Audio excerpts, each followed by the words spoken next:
75 साल पहले 800 रुपए के लिए केस हुआ और अब जाकर 75 साल बाद उस केस का निवारण हो गया, यानी कि उस केस का खात्मा हो गया।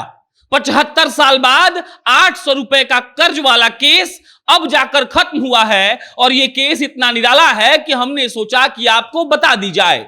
दरअसल बात यह है कि एक व्यक्ति ने एक व्यक्ति को 800 रुपए कर्जा दिया था और 1947 में जब कर्जा वापस नहीं मिला तो वो व्यक्ति कोर्ट जाता है, उसके बाद केस करता है और 75 साल बाद उस 800 रुपए का केस का निवारण उसके पोते ने 3584 रुपए देकर खत्म कर दिया।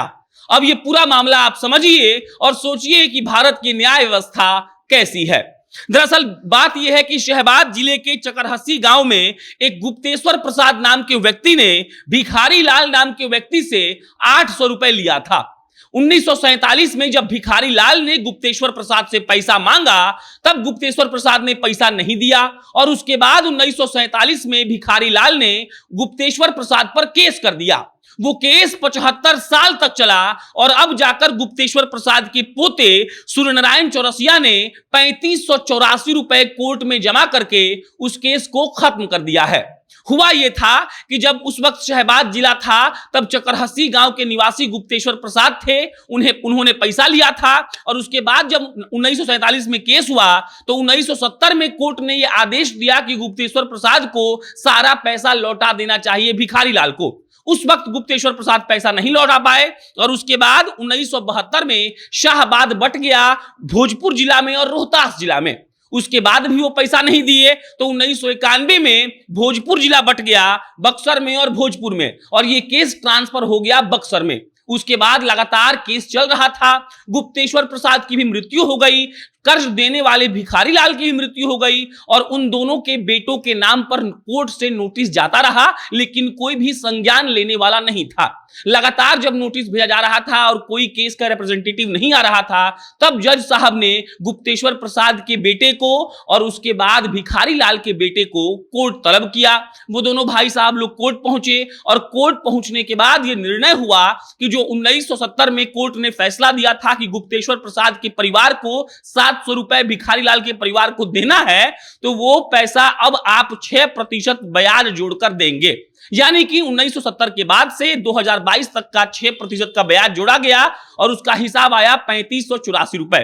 3584 रुपए आप उनको पे कर दीजिए और इसके बाद ये केस खत्म हो जाएगा। गुप्तेश्वर प्रसाद के जो पोते हैं सूर्यनारायण चौरसिया, उन्होंने ये कहा कि हम कोर्ट का फैसला मानेंगे। 3584 रुपए वो कोर्ट में जमा करते हैं और इसीलिए कोर्ट में जमा करते हैं क्योंकि भिखारी लाल के परिवार से कोई भी आदमी कोर्ट में सुनवाई के दिन नहीं आया था। 3584 रुपया दिया गया और इस केस का खात्मा हो गया। आप सोचिए कि 75 साल तक यह केस चलता रहा। इससे जुड़ा एक आंकड़ा हम लोगों ने निकाला तो यह मालूम चला कि 1947 में 800 रुपए का 100 ग्राम सोना मिलता था। आप समझिएगा पैसे की कीमत, और आज 100 ग्राम सोना का कीमत है 4 लाख से ज्यादा। इस हिसाब से हो सकता है कि भिखारी लाल का परिवार यह दावा कर दे कि हम लोग संतुष्ट नहीं है जो रकम हमको मिला है, लेकिन असलियत यही है कि जब 1947 में कोई व्यक्ति किसी को 800 रुपए देता है तो उस वक्त के मुद्रा के हिसाब से 100 ग्राम सोना 800 रुपए में मिलता था और आज 100 ग्राम सोना मिलता है 4 लाख से ज्यादा रुपयों में। लेकिन कोर्ट के आदेश के मुताबिक 1970 में जो आदेश आया था कि गुप्तेश्वर प्रसाद को 800 रुपए भिखारी लाल के परिवार को देना है, उसी के हिसाब से 6% का ब्याज जोड़ा गया और उनके पोते सूर्यलाल चौरसिया को कहा गया कि आप 3584 रुपए कोर्ट में जमा करिए और इस मामले को रफा दफा करिए। और उनके पोते इस बात को स्वीकार करते हैं, कोर्ट में ही जमा करते हैं पैसा, क्योंकि उनके भिखारी लाल के परिवार से जो कर्ज दिए थे वहां कोई आया नहीं था और इस केस का खात्मा हो गया। अब भारत के न्याय व्यवस्था पर आ जाइए। भारत का न्याय व्यवस्था कितने सही तरीके से काम करता है आप सोचते जाइए। 800 रुपए का मामला हो या 8 करोड़ का मामला हो सकता है कि वो 75 साल चल जाए, हो सकता है कि वो 200 साल चल जाए। इसके पास कोई भी देखने वाला नहीं है, कोई भी इस बात की निगरानी करने वाला नहीं है कि कोई व्यक्ति पीड़ित है, वो केस किया है, उस पर ध्यान दिया जाए। लेकिन ये मामला अपने आप में दिलचस्प है कि 800 रुपए के लिए केस हुआ और 75 साल बाद उस केस का आखिरकार निवारण कर ही दिया गया और कर्ज देने वाले की भी मृत्यु हो चुकी थी और कर्ज लेने वाले की मृत्यु हो चुकी थी। उनके परिवार वालों के नाम पर नोटिस गया और अंततः उनके परिवार वालों ने संज्ञान लेते हुए कोर्ट का बात माना और कोर्ट में जाकर पैसा भी जमा कर दिया, जिससे चलते इस केस का निवारण हो गया।